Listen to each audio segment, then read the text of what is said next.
We're going to stop there for just a minute. Thoughts so far? I think that when you use one hand, you express so much more through that one hand than when you have two hands and you think you're expressing. I do the same thing. So I'm getting so much more of what you want out of just one hand. I couldn't agree more. Yeah, I think it's awesome. Any disagreement on that? That's good. Well, I was surprised because I actually felt less awkward conducting with one hand, and as I was doing it, I could feel places where I wanted to bring in the other hands. Yes, and if you watch the videotape, you will see your hand doing a lot of those gestures down here by your side. If you have not eliminated them, but yeah, you even have like this. Yes, it's down there, and I think they're shielded from it, probably like the piano and stuff like that. But it's still there. But this is a really important thing. And, sorry to call people out, but the band director, who was the band director when I first got here, we actually had a student in my junior conducting sequence, undergrad, with a withered limb, and she asked if that was going to be a problem. Like, she wanted to be a music teacher, primarily elementary, but like, could she conduct? And I was like, absolutely. You do not need two hands, and you can probably even figure it out with zero. Like, so much can get done this way. No problem teaching her, and she was a joy to have in class. She got to the band conductor's class and was like, there's no way you can do this, like, without two hands. And I literally tried to get him fired off of that, or at least sanctioned, because that's like, the whole thing. But also, he assigns a conducting textbook where it says in the introduction that you only need one hand. And it should be true. Like, there's a great blessing to having two hands because you can add more. But it's just not necessary at all. And it's a great exercise for all of us to like get back to that. And then even to get back to what happens, and this can be really humbling, like when you just tell your choir, okay, here we go, and start and stop conducting. You have to breathe with them, and that's then what you got. See if they sing it better without you conducting, which they often do, and that can be a really humbling thing to realize like we're getting in the way. But that's okay. That's when we just like reset and we go back. But yeah, I think this is a very good exercise for you, because you know exactly what you want, and it's coming out more without your other hand in the way. Okay. Yeah, let's go on to page 2. B flat.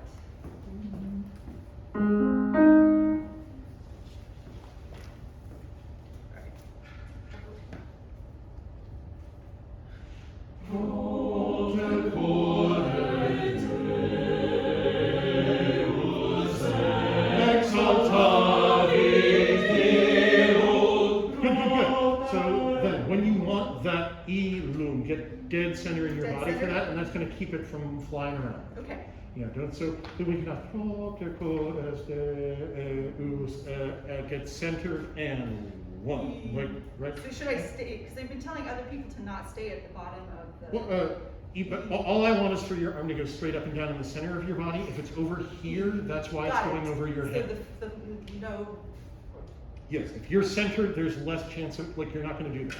I'm not going to whack myself in the nose. Or at least you'll find out if you want. Okay.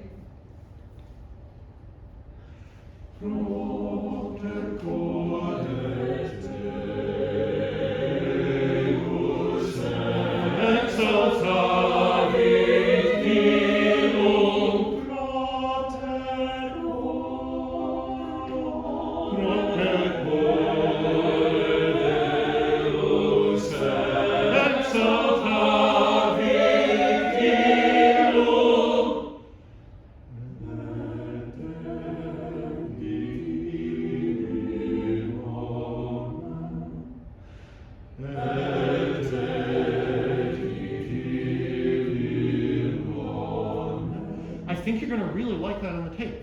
Okay. There's no flopping around. It's much, much stronger. Now, tell me about this section of the piece. Give me an emotional content for it. An emotional content. Yeah. Is it angry? No. Yeah, you look angry. All right. And which is fine if you want I have a lot of angry. suppressed anger, so that I can... That's fine, and so did Bruckner. So if you want to put that into this piece, that's totally fine with me. I think it's an acceptable interpretation. Okay. But since it's not the one you want, let's replace it with something For me, else. it's not. I don't think anger so much. What I'm looking for is there's like a building of excitement, like there's a little bit of an awestruckness to it. I love it. Yes, excitement and Like therefore awestruckness. God exalted him. Oh, I love what you just did with your head, your face, and your hands right there when you just This? like, yes. Okay. Yeah, those are all gestures you can use instead of the anger to Okay. get the love. All right. Same place. I think the anger is that I will get that. Yeah, of course it is. All But right. it's also like, you know, it's a loud German piece. Anger is an acceptable interpretation. So, Right. same place. But with the excitement and the awestruckness. Excitement and awestruck.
Hey, we're waiting for Karen, please. Thoughts for Karen? Especially on entrances, I'm still getting a little bit of the anger eyebrow. Yeah. And I am all about eyebrowography, like I'm a big eyebrow user, and I Yeah. think it comes from lifting everything on the outside and then scrunching the inner eyebrow, so it becomes this, even though you want. I think it's a reflexive concentration. Yeah. Yeah. But I think like this is a great place for you to be right now because you're right there for us. And I think you're right, it's about changing the emotional content of how you're there for us. From this like, God damn it, community choir, you could, for those of us that work with young kids and inexperienced choirs, these are very common habits. Because you're just sort of trying to do it for them. Yeah. And that leads to other things, but just the one exercise, I think you should go through it like every entrance and write in the adjective. I don't think it's going to help you to say stop being angry. I did that for the Monteverdi and it was really helpful. Yeah, but I think if you like, I think it comes very naturally to replace it with a different emotional content. That's going to work. And I think leaving the left hand out is great for you, and the level of strength you have now, instead of like the flopping around, I think is incredibly impressive. Would you all agree with that? Yeah. You know, staying anchored and yeah, you're not losing control of that and like flopping around. So yeah. So great progress. Was it? Do you feel like it was a little bit floppy right at the page turn, the quod est? You had a moment where you're like, oh no, I need to turn the page, and sort of like lost your focus for a second. But I don't think that's anything serious. The left hand is still like really wanting to like be part of it. Badly. Yeah. Why do we use the left hand? We don't need it. Conducting textbook is right. You can get everything done with just your right hand. So why use your left hand at all? I think theoretically it's to add something in addition to what you can do with your right hand. Well, there's one possibility so that you can have two things at once. And that can be really useful for like keeping time but crescendo, or I mean those are the kinds of Or things. to add more emphasis to something. Yeah. But I also think there's something about the beat move concept. Yeah. It just makes us look different. If you conduct with both hands all the time, that gets boring. If you conduct with one hand all the time, that gets boring. But if you can change it up, it just allows you to have more moves. Like this moment looks different than the previous moment. And it just gives you more ways to change. But I think for you right now, it would be like, can I get it all done with my right hand? And then when we add the left hand back in, it's going to be intentional and for a reason. And it'll mean something and not Yeah, just, and not just be like what you've gotten used to. yeah. And so we've got you on a really good path to like building that back up. But then it's thinking about when I add my left hand in, is it just a habitual thing I do, or is it for a reason? That's going to be when you start how to add it in without the habits. But I think the next step for you is just getting your face to reflect the emotions you want from the piece. Yeah. And not just And I singing. think that's something I can do if I'm more cognizant of it. Yeah.